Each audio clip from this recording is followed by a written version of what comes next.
Am I the a-hole for rejecting my boyfriend's family naming tradition?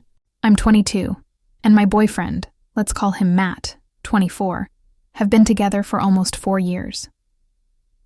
As things have gotten more serious, we've begun discussing our future, including marriage and children, which we both envision in our lives. Recently, while browsing social media, I stumbled upon a video highlighting unique baby names and mentioned to Matt how much I love the name Milo for a future son. He chuckled appreciatively, but mentioned that the name would have to be reserved for our second son, not the first. Puzzled, I asked him to explain.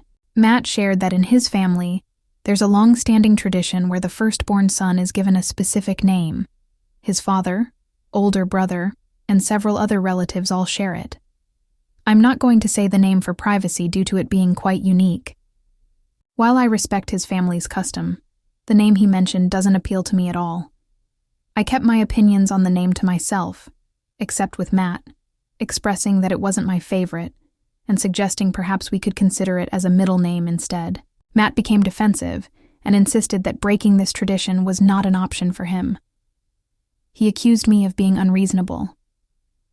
I stood my ground, pointing out that since I would be carrying our child and going through the physical ordeal of childbirth, plus the baby would already have his surname, I felt I should have a say in choosing the first name. For additional context, I have 2 sisters, and I'm the youngest. Both of my sisters have adopted their husbands' surnames after marriage, which makes me feel a bit melancholic about losing my family name.